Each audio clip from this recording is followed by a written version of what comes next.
Muy bien, bueno, pues continuamos con la sesión. Vamos a hacer ahora una mesa redonda. En la mesa redonda va a participar Antonio Samper. Antonio Samper, con 15 años se aventuró en el mundo del emprendimiento, haciendo publicidad y comunicación por Twitter. Y con 18 años creó una agencia de marketing digital, llegando a venderla a otra agencia de marketing nacional con 22 años. Actualmente, y desde hace un año y medio, con el gen emprendedor un poquito más desarrollado, Antonio Samper está inmerso en su proyecto de inteligencia artificial, que es Dronemur, donde optimizan plantas fotovoltaicas combinando drones, inteligencia artificial y metodología avanzada de conocimiento y diagnóstico.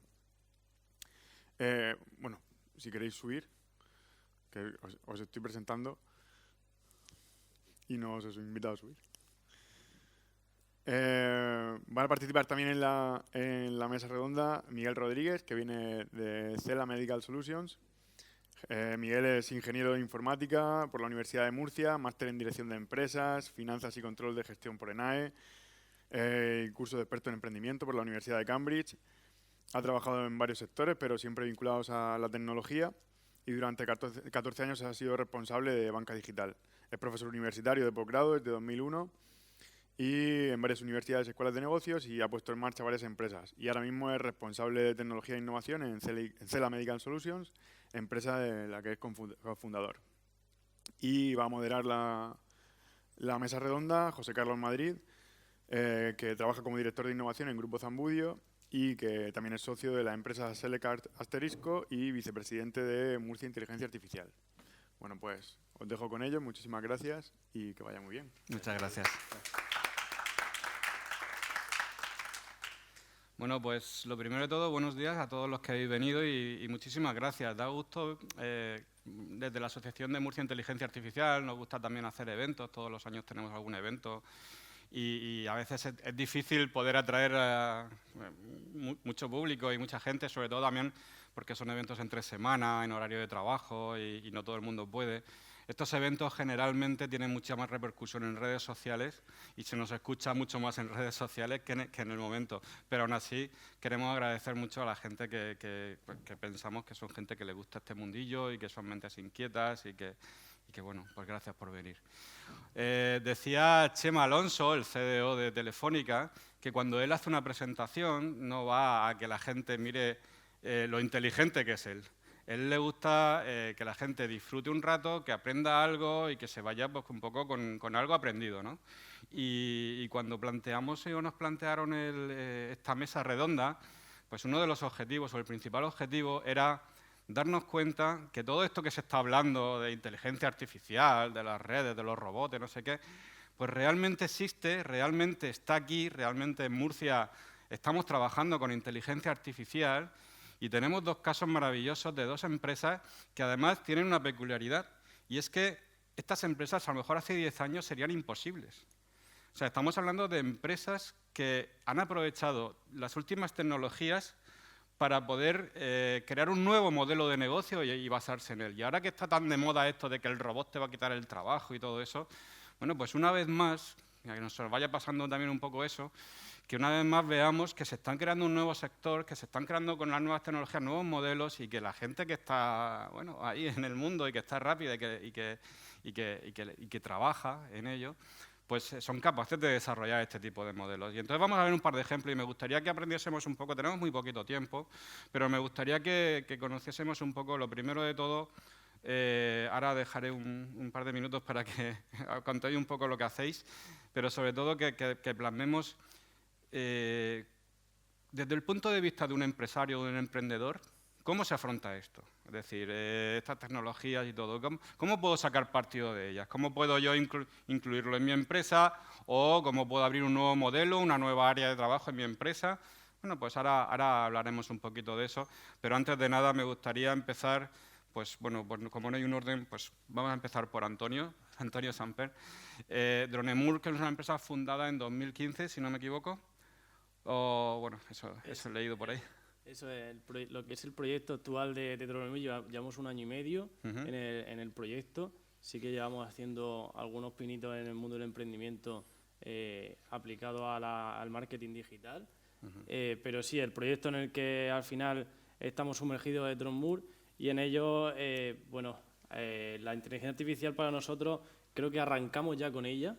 Es un proyecto que sí tiene una innovación de drones, pero aplicando la inteligencia artificial lo que hemos hecho es, nosotros nos dedicamos a optimizar instalaciones fotovoltaicas mediante una metodología avanzada de conocimiento y diagnóstico en el que mediante drones, datos internos de la planta y datos exógenos, agrupamos todos los KPI y nos permite dar un mantenimiento preventivo antes de aplicar el correctivo.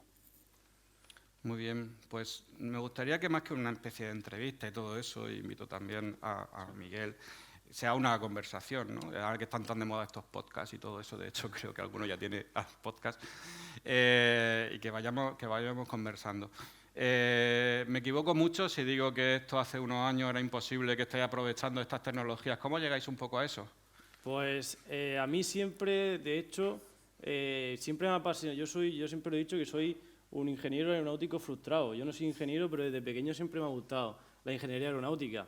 Y digo, bueno, pues, ¿qué es lo más accesible a algo que pueda volar? Eran los drones, aunque sigo siendo joven, pero ya para estudiar la ingeniería aeronáutica no. Entonces ya nos sumergimos en ello. Y ahí donde arrancamos también el proyecto, con esa ímpetu de decir, vamos adelante con los drones, vamos adelante con la inteligencia artificial, que al final es lo que procesamos los datos de lo que nos da el dron, esa cámara termográfica, esa RGB, nos da esos datos que luego los procesamos con inteligencia artificial, porque al final es un volumen de datos muy grande que si no lo hacemos con inteligencia artificial, que yo siempre he dicho que aplicamos inteligencia artificial, pero aplicando también inteligencia humana. Esa es otra. Tiene unos modelos basados en inteligencia artificial, pero tiene que haber alguien ahí que luego te haga ese reporte, esa personalización. Entonces ahí es donde nosotros estamos avanzando. Muy bien, gracias Antonio. Miguel Rodríguez, Cela Medical Solutions. Últimamente a todos los eventos que voy nos cruzamos. Os están invitando también mucho, estáis en un año muy dulce, creo yo, en la empresa. Cuéntanos un poco qué hacéis y por qué este éxito. Pues bueno, yo no sé si todavía somos un caso de éxito, lo comentaba con Antonio antes de empezar, somos un caso de aplicación, ¿vale? El éxito es muy relativo, me parece un poco prematuro, ¿no? En nuestro caso, considerarnos empresa o caso de éxito. Nosotros lo que hacemos es planificación quirúrgica. Entonces traje una pequeña presentación con unas diapositivas simplemente porque lo veáis, porque es muy visual lo que hacemos y se entiende mucho mejor si Muy bien, pues sí, claro, ¿sí? Vamos a verlo. Vale. No sé si le tienen que dar por ahí al play. No, son 2 minutillos, no os voy a aburrir mucho con eso, pero simplemente porque lo veáis. Nosotros lo que hacemos es combinar tecnología. Nosotros, fíjate, José Carlos, la inteligencia artificial no nace, o sea, no aplicamos inteligencia artificial desde el principio de Cela, sino que es consecuencia luego del trabajo. De hecho, cuando arrancamos ni nos imaginábamos que íbamos a utilizar inteligencia artificial. Eso vino después y ahora lo estamos aplicando en varios sitios. Nosotros lo que hacemos son herramientas para cirujanos, ¿no? Ese es nuestro público objetivo.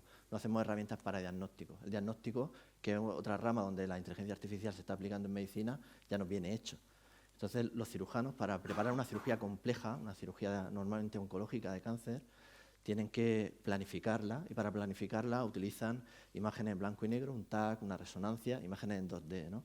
Entonces les cuesta mucho trabajo entender qué es lo que se van a encontrar, ¿no? Y se produce la paradoja de que abren al paciente para tomar decisiones en tiempo real, ¿no? Nosotros la forma de ayudarlo es mediante un proceso que tenéis en pantalla que se llama segmentación, que no es otra cosa que dibujar. Lo que hacemos es dibujar en cada una de las láminas, vamos identificando los elementos anatómicos y al superponerlos se genera un modelo 3D.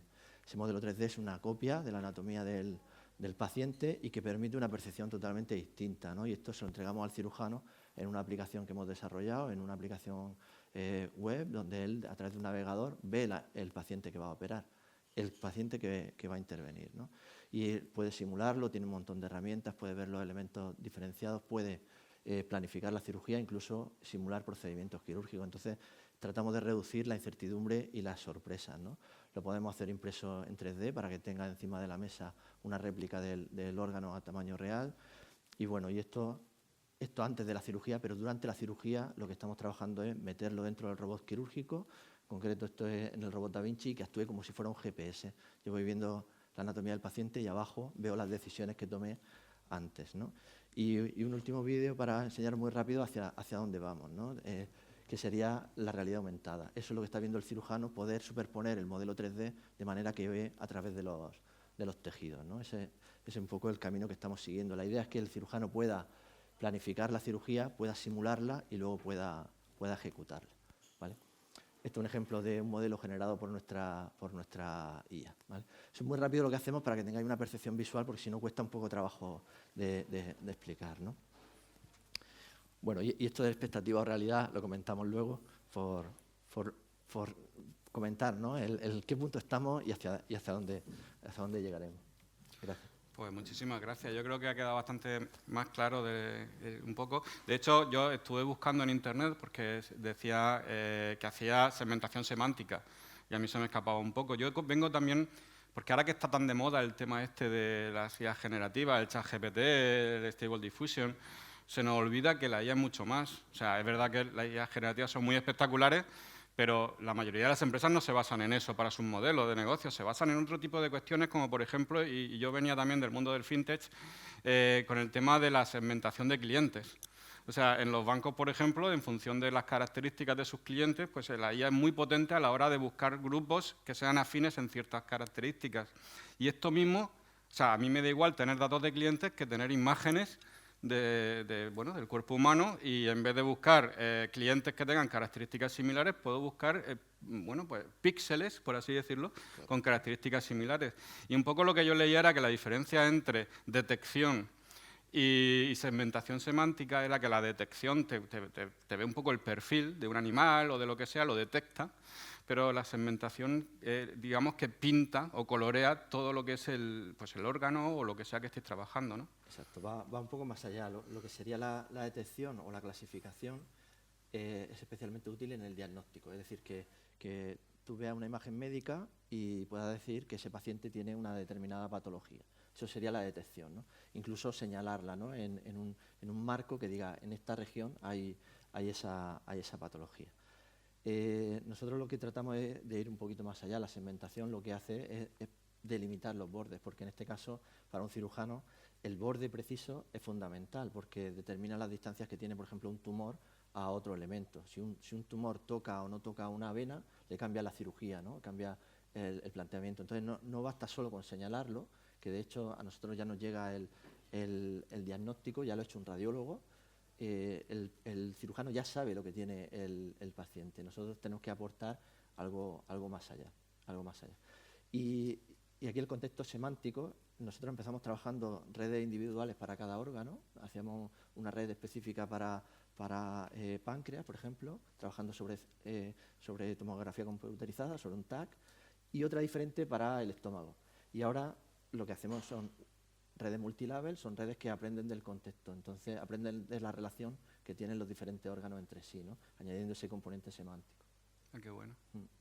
Muy interesante, y además, bueno, me gustaría también un poco, para regresar un poco a la intención de esta charla, el ver cómo afrontar estas tecnologías y todo eso. Yo, para que la gente también a veces se nos entienda, dice, bueno, ¿cómo se puede afrontar la inteligencia artificial? Pues yo saco una clasificación de 3 tipos de formas de afrontarlo, ¿no? Como existen tantas unas, yo me creo la mía. Y entonces digo, vamos a ver, estaríamos como en una pirámide donde arriba están los que menos, que son los científicos de datos, los investigadores, los que crean los modelos, los que crean las librerías y los que crean un poco todo eso. Luego estaría una segunda parte de la pirámide, que serían los que usan esas librerías, que son los desarrolladores, los programadores, los que crean aplicaciones con modelos que ya han creado los científicos, aplicaciones de inteligencia artificial. Y por último, abajo del todo de la pirámide, que no por ello menos importante, todo lo contrario, estamos todos, o la mayoría de los usuarios de a pie, ¿no? Que lo que hacemos es utilizar las aplicaciones que nos llegan. Dentro de vuestro negocio, Antonio, ¿cómo enfocáis vosotros esto? Es decir, vosotros adquirís la tecnología, la compráis, desarrolláis vuestras propias herramientas, ¿cómo trabajáis con esto? Pues actualmente, aprovechando ya la tecnología que ya se han creado por parte, nosotros aprovechamos software de terceros. Al final no es un software que nosotros lo contratamos, sino que es partner nuestro, ¿no? Al final con nuestra metodología que hemos desarrollado, nuestro software, integramos esa parte de ellos y hacemos esa integración de manera que el cliente final pues tenga todo el reporte, toda la información necesaria para su planta solar en un mismo dashboard y que todo esté junto. Entonces, a partir de ahí nosotros empezamos a trabajar. Nosotros la incorporamos y ahora que justo que he visto el vídeo, queremos ver de unos pasos de introducir ya en el metaverso, el famoso metaverso que se ha hablado, pero creo que aquí puede ser interesante para los procesos de onboarding. Al final, las anomalías que nosotros trabajamos se pueden, al final con los modelos 3D que nosotros aprovechamos de los drones, se pueden hacer esos procesos de onboarding. Perdón, ¿qué es onboarding? Para un empleado que está, un técnico de mantenimiento, de operación y mantenimiento, entre a una planta solar, a una planta fotovoltaica, pues que tenga un manual de cómo, por ejemplo, las anomalías. Por ejemplo, si hay un panel desconectado, pues con el metaverso y son al final una vivencia más interactiva, que esos procesos en vez de ir a la planta, pues a lo mejor una pequeña formación inicial en la que pues ves los diferentes fallos, anomalías que pueda tener la planta, pues por ejemplo suciedad o un excremento de ave. Todo ese proceso un poco también introducirlo aprovechando también los datos de drones, que es muy importante. Vale, perdón, por lo que yo estoy entendiendo, vosotros tenéis vuestra propia aplicación que desarrolláis vosotros y luego utilizáis aplicaciones de terceros para esta parte de inteligencia artificial, pues a través de APIs o web service o lo que sea, para agregarlo como valor añadido a vuestro propio software. Correcto, y a la vez también a ese software que nosotros no tenemos la API, pues también le aporta valor de lo que nosotros también aportamos en nuestro software. Es un poco un win-to-win, ¿no? Pues no es tanto una subcontratación, sino que hay una relación de partnership, ¿no? Muy interesante también esa forma de trabajar. Miguel, ¿cómo hacéis vosotros? Por nuestra parte, pues dentro de esa pirámide, yo la parte superior la dividiría en dos, ¿no? En el sentido de que nosotros hacemos nuestros propios modelos de inteligencia artificial, pero hay como otra capa superior que es la definición de la arquitectura. La arquitectura de red, nosotros no diseñamos arquitecturas de red, eso lo hacemos con universidades o utilizamos el trabajo de científicos que ya han probado pues, determinados tipos de redes. Esos tipos de redes nosotros los implementamos internamente. Ellos han demostrado que a través de un paper, y ahí hacemos vigilancia continua, ¿no?, de los nuevos tipos de redes que aparecen en segmentación, y lo que hacemos es implementarlo directamente y a partir de ahí nosotros entrenamos nuestros propios modelos, ¿no? No tenemos un tercero que nos pueda aportar esa tecnología. Es cierto que hay ya grandes fabricantes, por ejemplo Nvidia, como fabricante de tarjetas con GPU, que están desarrollando sus modelos de segmentación, pero en nuestro caso estamos desarrollando los nuestros y, bueno, pues de momento con muy buen resultado. Entonces, nosotros desarrollamos nuestros propios modelos, nosotros desarrollamos el software sobre los modelos y lo consumimos nosotros mismos. Entonces, estaríamos en las tres capas de la pirámide que tú definías. Pues decía Bill Gates que hoy en día es muy difícil tener algo que no tengan los demás, ¿no? Porque vas al mercado, vas a Internet y prácticamente el acceso al conocimiento y a la información es relativamente o bastante sencillo. Sin embargo, decían, excepto por los datos. Correcto. O sea, los datos de tu empresa son lo que realmente tiene valor porque nada más que los tienes tú, eso no está accesible por cualquiera. Y entonces, si hay una forma de potenciarlo más todavía es entrenar tus modelos con tus datos, con lo cual tus modelos son únicos y eso ya no está en el mercado, eso es tuyo. O sea que realmente son grandes activos de la empresa también, ¿verdad? Exacto, de hecho, fíjate, cuando te decía que nosotros no nacíamos con la IA incorporada de serie, nosotros tardamos en entender el valor de los datos. De hecho, guardábamos las imágenes médicas, pero pensábamos que en un futuro nos harían falta, pero no éramos conscientes de ello. Y ahora nosotros llevamos realizadas unas 5.000 cirugías, y para nosotros es un activo absolutamente crítico. De hecho, tenemos gente segmentando solo con casos retrospectivos, porque al final esos datos que tenemos valen mucho. Pensar que en esas 5.000 cirugías, por cada tag puede haber 400 imágenes, pero es que además no te pasan un tag, te pasan 10 o 12. Entonces tenemos millones de imágenes que estamos tratando de explotar. Y es un proceso cíclico, además, porque en la primera fase tú entrenas redes con los elementos más básicos y luego en la siguiente iteración vas entrenando, añadiendo cada vez más valor y y cada vez más valor. Pero el dato, fíjate, ahí lo cuidamos muchísimo. Muy bien. Y otra cosa que también nos está pasando, no solo a las empresas que trabajáis en esto, sino prácticamente a cualquier empresa que se dedique al mundo de la tecnología, a nosotros también nos pasa con AUNA, es que está muy caro o cotizado hoy en día el desarrollador, el programador o el científico de datos, y más en lugares como Murcia, ¿no? Porque desde la pandemia que sobreexplotó, o sea, desarrolló rapidísimamente el teletrabajo y todo eso, ahora hay mucha gente que trabaja para empresas que están en otros países, en otras ciudades, con mejores salarios, con tal. Hay escasez de recursos, de conocimiento. ¿Cómo lidiáis vosotros con eso? Pues la verdad que es un reto como cada día en los proyectos, y un reto más, un reto que es un reto que hay que solucionar, yo creo que cuanto antes, o con algo más de preferencia, porque al final tener esa tecnología, lo que se llama in-house, es vital, y hay una escasez. Ya no hablo de escasez a nivel de inteligencia artificial, ingeniero, sino ya de otras profesiones. O sea, si ya el típico o el carpintero o el fontanero no tiene gente para trabajar, pues imagínate, que es un nicho muy concreto, que sí que está en ebullición, pero es más escaso todavía, porque no cualquiera adopta la inteligencia artificial así como de la nada. Y claro, la inteligencia se aplica a algo, cómo hay que aplicarla, que es importante también. Y la verdad que nosotros es un reto. De hecho, asistimos también a algún evento así de empleo y nos presentaron así varias propuestas de gente, de hecho, para ya no trabajar como asalariados, sino incluso darle parte del proyecto, hacerle partícipe del proyecto, que se empape como nosotros nos ilusionamos del proyecto, y crecer juntos. Al final es una pieza fundamental en nuestro negocio y en el negocio que quiere aplicar inteligencia artificial. Como anécdota, nosotros en una ocasión, bueno, hace ya unos años de esto, pero quiero que se refleje igual ahora, llamamos al colegio de informáticos y le dijimos, oye, queremos publicar una oferta de empleo. Y nos dijeron, nuestros colegiados están todos trabajando excepto uno, y es porque quiere. Entonces, vale, perdón. Miguel. Pues eso es así. Y claro, ahora con ley de oferta y demanda, ¿no? Con la demanda que hay de estos perfiles, pues obviamente están mucho más cotizados. En nuestro sector hay una anomalía, utilizando tus términos, hay una anomalía en el sentido de que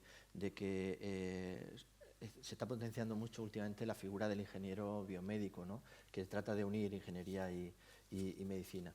En la región ya hay la carrera de ingeniería biomédica, en Alicante también. Entonces aquí, para nosotros, como tampoco hay tantas empresas del sector, es una oportunidad. Y en ese sentido, fijaros, nos cuesta mucho trabajo incorporar un ingeniero en informática por la transversalidad que tiene. No nos cuesta tanto trabajo incorporar un ingeniero biomédico por lo incipiente y el crecimiento que está teniendo la titulación, pero sin embargo son recién egresados, es decir, no tienen experiencia, con lo cual nos cuesta a nosotros el formarlo internamente y bueno, construir el equipo desde cero, ¿no? Con recursos propios. Claro, porque no es encontrarlo, luego es retenerlos también. Claro, y luego, pues quieras que no, yo creo que este evento viene muy bien precisamente para darle visibilidad a Murcia, porque Murcia por fuera no es un polo de atracción de talento, porque simplemente se desconoce, ¿no? lo que está pasando aquí. Entonces, pues bueno, cuesta retenerlos y cuesta atraerlos también, ¿no? Muy bien. Y otra cosa que también nos ocurre muchas veces es que cuando nos metemos en este mundo te metes con miedo porque sabes que todo esto son nuevas tecnologías, son tecnologías que no están totalmente desarrolladas, no están maduras. Entonces te vas a encontrar con cosas que a lo mejor no tienen solución. O sea, tú estás avanzando y de repente llegas a un punto que es un poco un punto muerto. Y en este caso, pues hay empresas pues, que se apoyan en... Me ha gustado mucho porque has dicho que os apoyáis en la universidad, otras se apoyan en otras empresas, o eso, la innovación abierta. Pues un poco quería saber con qué tipo de dificultades os habéis encontrado y bueno, y qué soluciones habéis planteado. Bueno, pues nosotros dificultades... ahí hemos encontrado, de hecho, es algo muy particular, pero en ese aspecto nosotros nuestro día a día que nosotros llamamos, que nos despertamos con nuestro día a día y vamos al día a día. Ahí, de hecho, queremos empezar a tocar la puerta de la universidad, porque en esto de los drones se aplica mucho, está también en boga de todo, ya no a nivel fotovoltaica, sino ya a nivel agricultura, como es aquí en Murcia. Se está abriendo procesos de pruebas piloto en el que se tenga que hacer, y entonces queremos ver en la universidad, porque al final ellos tienen los medios más necesarios. Nosotros tenemos nuestro software y nuestro hardware, que son al final los drones, y aparte ahí también te da una puerta abierta al día de mañana a conseguir pues financiación en este caso. Entonces queremos también empezar, igual que en la universidad, no hemos apoyado a la empresa privada, en otras empresas que han creado, pero al final hay mucho talento y retener ese talento. De hecho, ahora que has comentado un dato de la ingeniería en la Facultad de Informática que conocí también en una charla, decían que todos, incluso en el tercer año de carrera, ya tienen trabajo. Y aquí en Murcia somos muy pequeños y todos nos conocemos, todos se van a una a otra, la que sale de aquí se va a otra, y claro, esa atracción al final pasa por todo. Y los que salen, pues sí, salen recién egresados. Yo he tenido también esa parte. Y bueno, pues para nosotros es también un reto y queremos avanzar en ese campo. Y una novedad también para nosotros ahí, en ese aspecto. Miguel, ¿qué nos recomiendas para enfrentarnos a esos miedos? Retos y miedos. Pues, ¿Qué experiencia es la vuestra? ¿Cuál es vuestra experiencia? Mira, nosotros arrancamos con miedo por el hecho de que ya digo, no nacimos con esta tecnología y fue un aprendizaje, ¿no?, de prueba de concepto, a ver si éramos capaces de montar una red, de conseguir que funcionara la primera. Y aparte de las dificultades técnicas, nos encontrábamos con el reto de tener datos, ¿no?, de tener datos que sirvieran para entrenar la IA. Perdón el inciso. Es que el mundo de la medicina, en el tema de los datos y con la ley de protección de datos, es una pesadilla, por lo menos para Europa. Es un problema, claro. De hecho, es una preocupación principal de los hospitales. Nosotros lo que hacemos es eliminar cualquier tipo de dato de identidad del paciente. Guardamos un identificador del hospital, pero nosotros nos quedamos. Hay datos que sí que tenemos que saber, nos interesa la edad, porque no es lo mismo un paciente pediátrico que de otras edades, nos interesa el sexo porque la anatomía es diferente de uno a otro, incluso la raza, que son datos muy sensibles, pero es que anatómicamente somos diferentes. Entonces, un reto es obtener los datos, ser capaz de conseguir la información. Es cierto que hay datasets en Internet, pero suelen ser de muy baja calidad para lo que nosotros necesitamos, y luego son datos que tienes que trabajar, ¿no? A nosotros tener cada red nueva que desarrollamos nos supone un esfuerzo intensivo en horas muy, muy grande. Y fíjate, yo el principal reto, que no me lo imaginaba, es la discusión, en el sentido de que yo pensaba que cuando un radiólogo ve una imagen médica, el diagnóstico era seguro, en el sentido de que no había margen a la interpretación. Y lo que descubrimos es que tenemos radiólogos en la compañía y tenemos discusiones. O sea, muchas veces no sabemos qué es lo que estamos viendo, incluso hablamos con los radiólogos del hospital y hay diferencias de criterio, ¿no? Entonces, ¿cómo vas a entrenar a una máquina que trate de igualar eso si viendo la materia prima que tienes no puedes saberlo, ¿no? Claro, por aprendizaje supervisado tienes que decirle si esto es un tumor o no, pero si ni siquiera el médico te lo puede decir claramente. Entonces la ground truth, la verdad absoluta, la ponemos en duda también, ¿no? Claro, ¿cuál es la solución? Pues la solución es objetivar eso. ¿Y cómo se objetiva? Pues yéndonos al siguiente nivel, que es la anatomía patológica. ¿Eso qué es? Eso es que una vez que se ha retirado el tumor, por ejemplo, del paciente, se mira en microscopio si el borde era tumoral o no es tumoral, o se delimita exactamente, pero ya mirando sobre el microscopio el borde del tumor, que es lo que a nosotros nos interesa. Claro, eso tiene un coste espectacular, porque por cada caso tienes que meterlo, y además tienes que meterlo dentro del contexto, hablando de retos, de un ensayo clínico. Un ensayo clínico, nuestro sector es muy regulado. Tú no puedes experimentar con personas si no pasa un comité ético, si no intervienen otra serie de organismos que además son necesarios porque estamos hablando de la salud de las personas, ¿no? Entonces, Claro, todo ese marco regulatorio de cómo trabajar con los datos, de cómo decir que ese dato es válido, pues bueno, yo no me lo imaginaba al principio y son cosas que hay que superar y hay que lidiar con ellas. Pues Miguel, ya que estamos contigo, seguimos por cambiar un poco también el orden y que no sea tan mecánico. Cuéntanos algún ejemplo, algo más tangible de lo que hacéis, o sea, un caso concreto, por ejemplo, algo muy específico. Vale, pues fíjate, nosotros, un caso concreto donde la IA haya sido... Sí, de las soluciones que vosotros aportáis, en algún caso concreto donde intervenga la IA o habéis hecho uso de esta tecnología. Perfecto. Mira, nosotros el uso que hacemos de la IA, esto es importante porque nuestros modelos no están 100% generados por IA, ni creemos que lo vayan a estar en muchísimo tiempo. La IA lo que nos hace es un borrador, nos hace un draft donde luego interviene el humano para corregir la propia IA, pero luego añadirle la parte de valor clínico que necesitamos.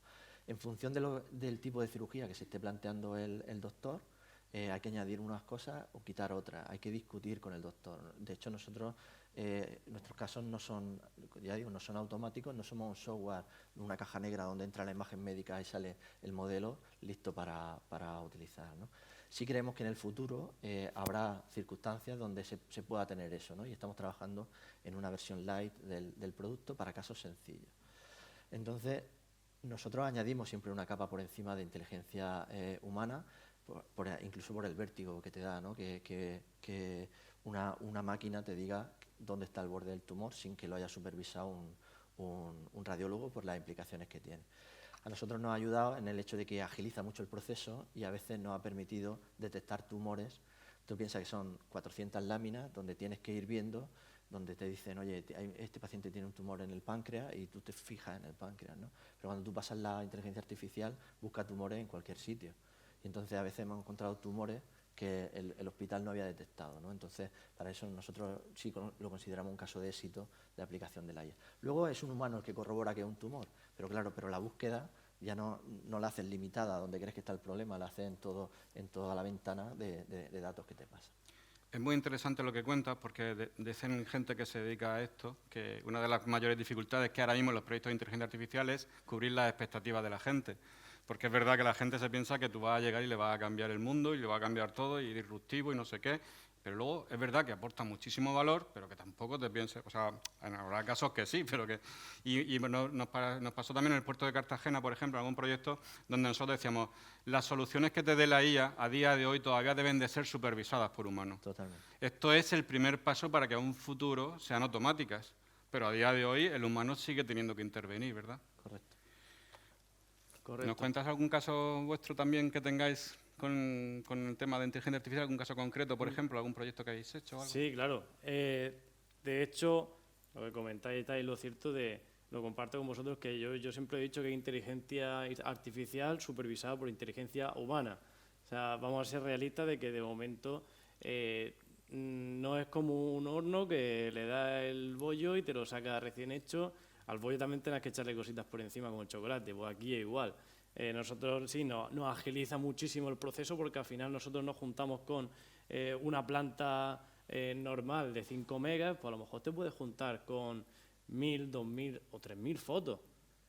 1000, 2000, 3000 fotos, creo que para procesar cómo están las anomalías, ya sabiendo cómo están, pero para procesar esa información en un informe que si no lo trata está perdiendo dinero y energía, y dile al propietario de la planta que se lo va a resolver dentro de 5 días o 7.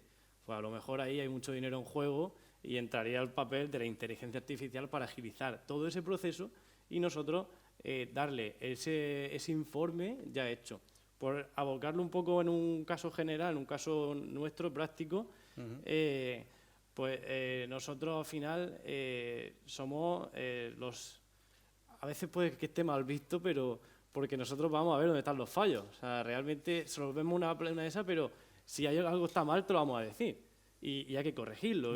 Buscáis daños, roturas y cuestiones así, claro, ¿no? En los paneles. Claro, exactamente. A lo mejor una instalación que está mal hecha no tiene que ver con el propietario, a lo mejor es la empresa que lo ha realizado.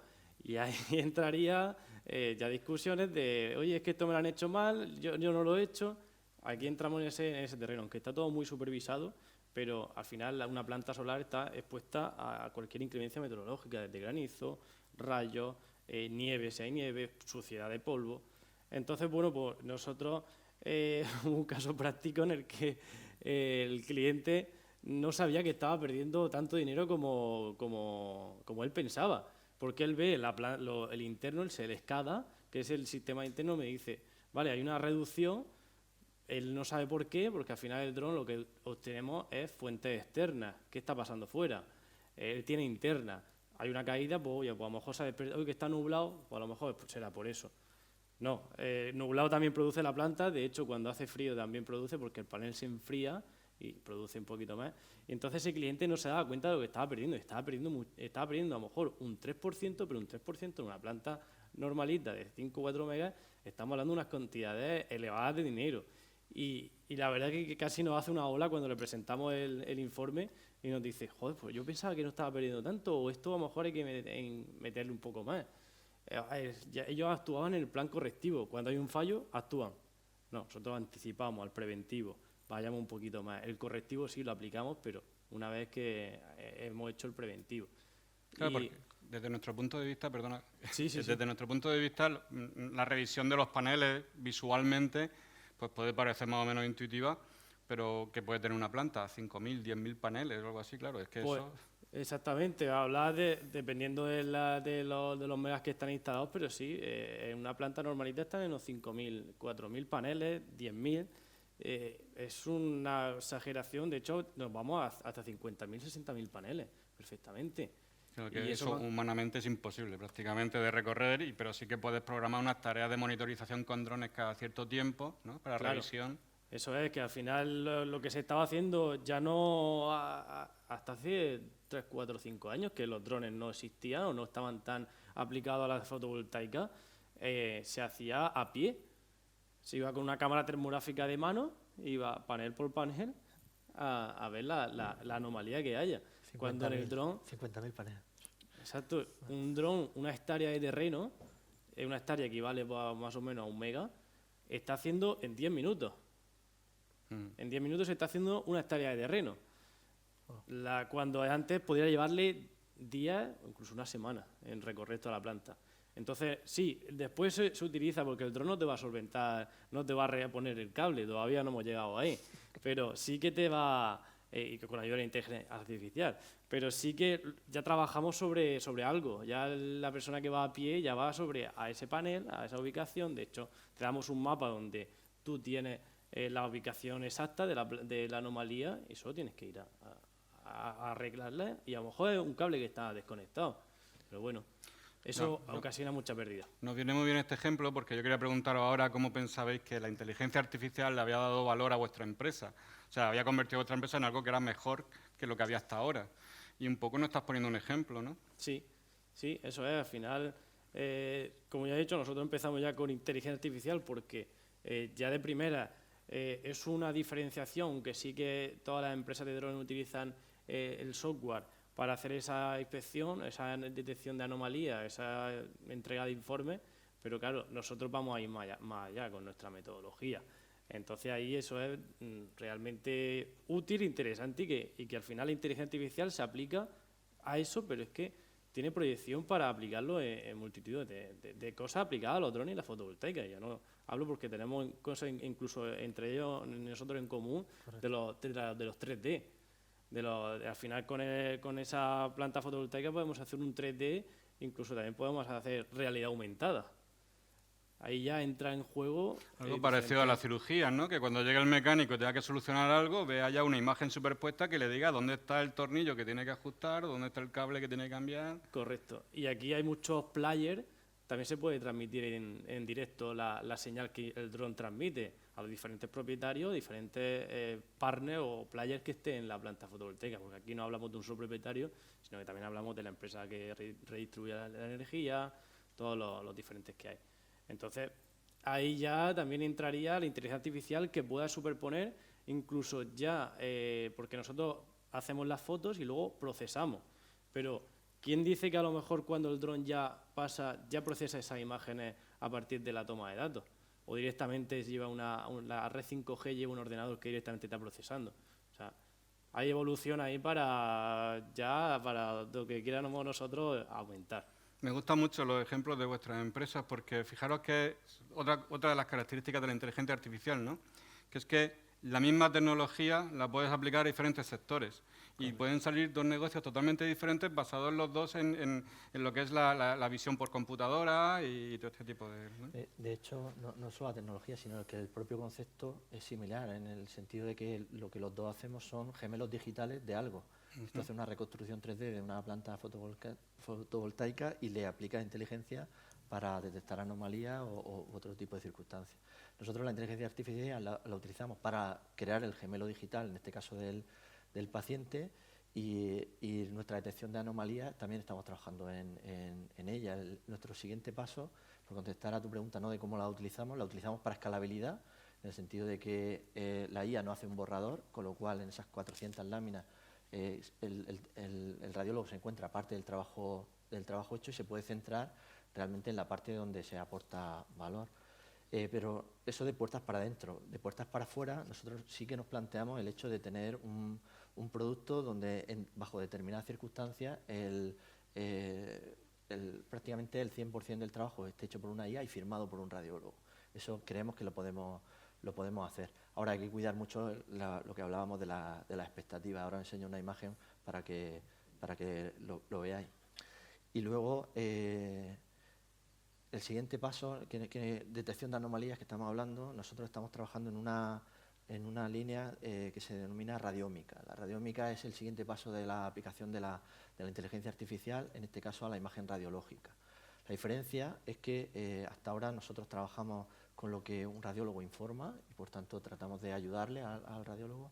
El siguiente paso sería el ser capaces de, a través de la propia imagen, tratar de detectar anomalías en la distribución de los píxeles que puedan ser biomarcadores de una patología. ¿Qué significa esto? Significa que hay patrones en la imagen que a lo mejor no son perceptibles al ojo humano, pero que por debajo subyace el que hay ahí, está pasando algo, que lo que hacemos es señalarlo, ¿no? Y esa sería esa detección de anomalías que no es tan obvio para el ojo humano. No digo que hagamos diagnóstico, digo que señalemos puntos de interés donde luego hay que verificar las circunstancias.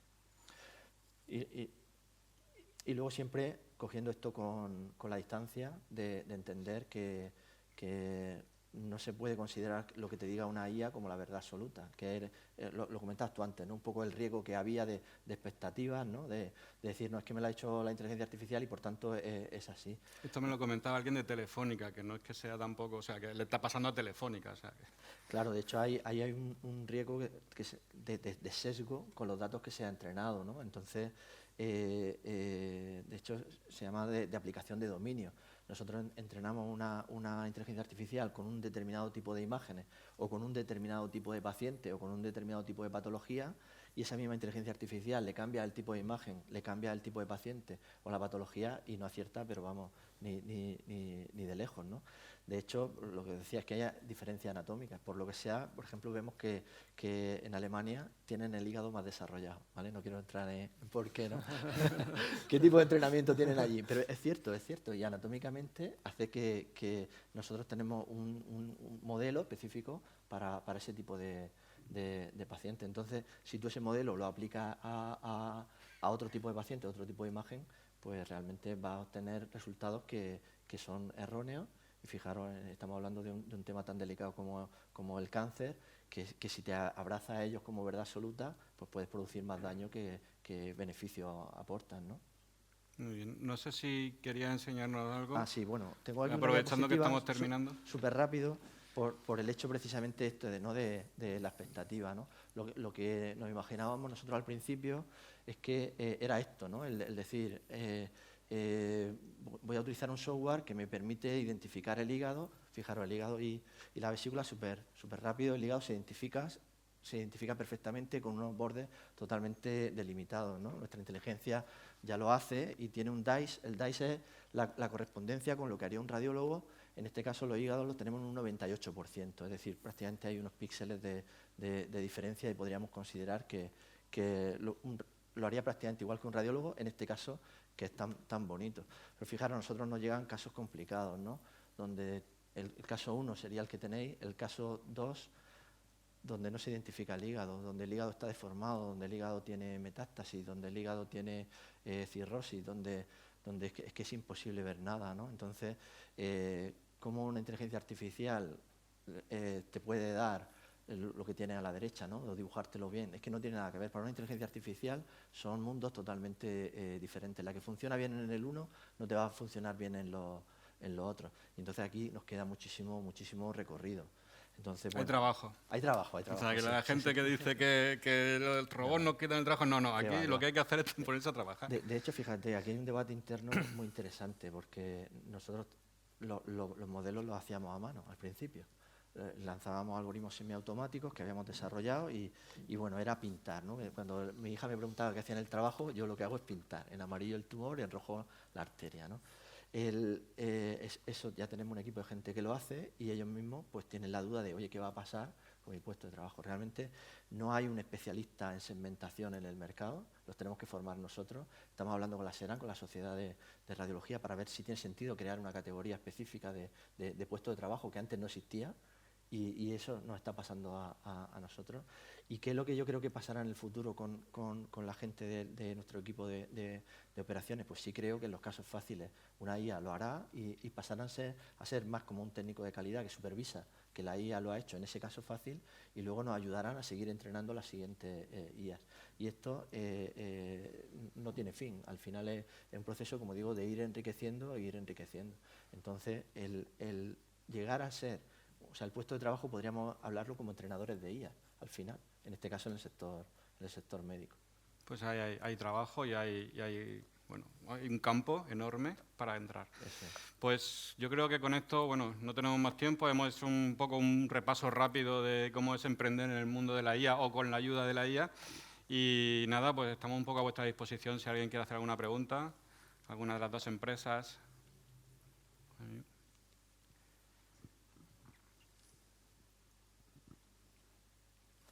Hoy aprovecho para felicitar lo que hacéis porque es impresionante, ¿eh? Y además siendo tan joven, igualmente. Insultantemente joven. Enhorabuena. Hola. Bueno, en primer lugar, ha sido un placer asistir a un evento como este que no había venido nunca. Yo, por un lado, lo que veo es que esto, desde luego, está empezando y tiene una proyección importante a futuro, de manera que más adelante sí se hagan esas cosas de manera automatizada prácticamente todo. Me viene a la cabeza, por ejemplo, los jueces y veo una máquina evaluando la argumentación de las partes y las pruebas y dictando la sentencia. Y creo que se podría hacer. Y a lo mejor sobraban jueces. Quería preguntaros, ¿vosotros creéis que la introducción de datos, es decir, la inteligencia artificial, si no le metes datos, de los datos que ya tiene, puede obtener nuevos datos ella sola que luego le servirán de entrada y para trabajar? ¿O necesita de todas maneras siempre la intervención humana para tener ese caudal de datos, digamos, reales del mundo real? Y luego también, ¿vosotros creéis que con todas las leyes de protección de datos que hay, aunque en la práctica se saltan bastante y no se cumplen, sobre todo por parte de la Administración, tendremos una sociedad futura en la que estaremos hipercontrolados, hipermonitorizados para que esos programas de inteligencia artificial puedan funcionar? Vaya pregunta. Bueno, pues... son fáciles. Son fáciles. Sí.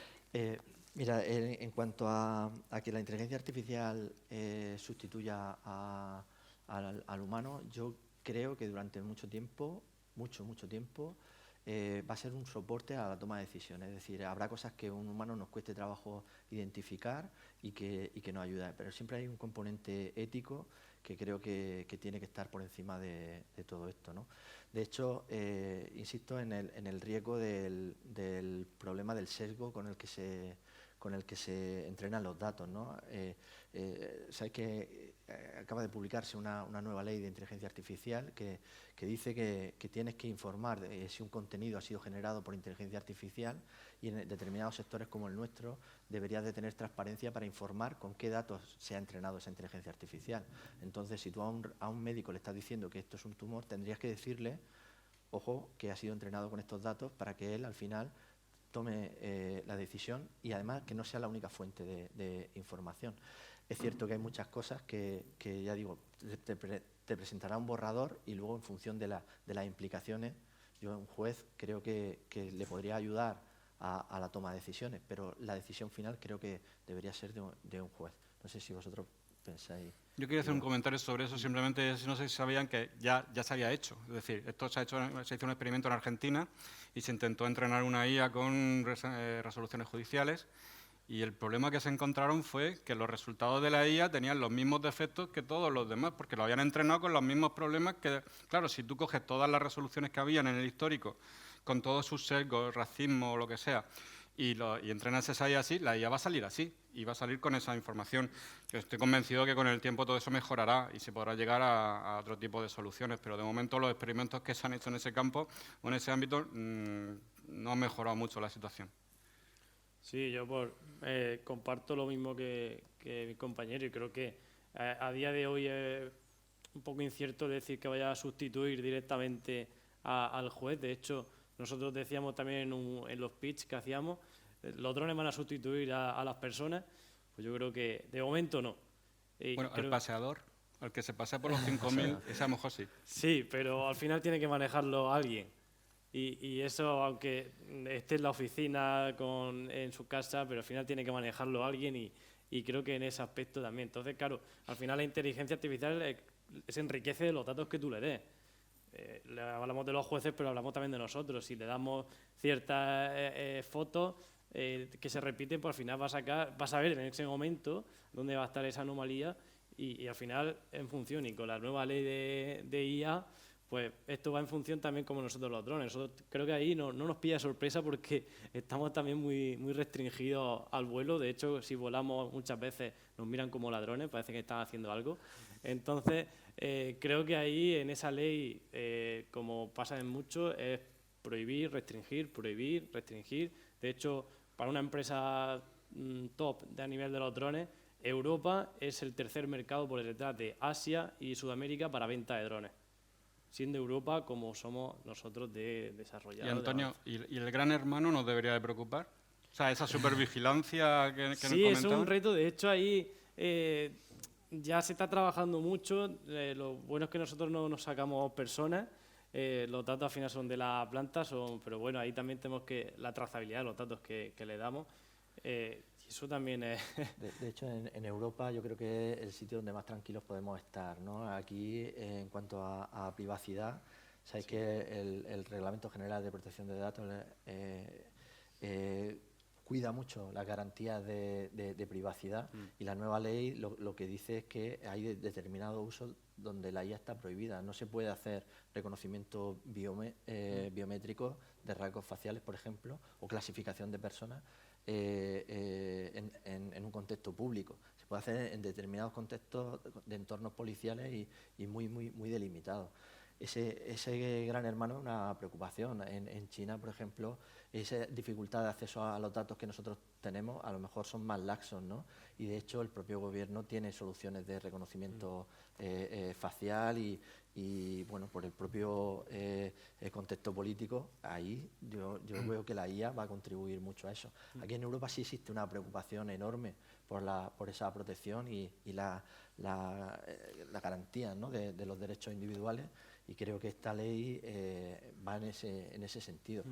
Entendemos que, como pasó también con lo de la ley de protección de datos, que se puede exportar a otros países, pero habrá países donde el gran hermano existirá. Sí, yo eso creo que es posible. Solo por poner un matiz ahí, tal y como hay literatura ya que describe como que las tres superpotencias que están trabajando y adelantando la inteligencia artificial. Tenemos China, Estados Unidos y Europa. China sería el gran hermano.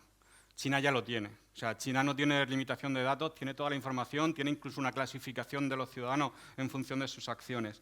Estados Unidos es el negocio, el business. Estados Unidos es que si te llega un Uber y se carga el mundo del taxi, pues que se cargue el mundo del taxi, viva Uber.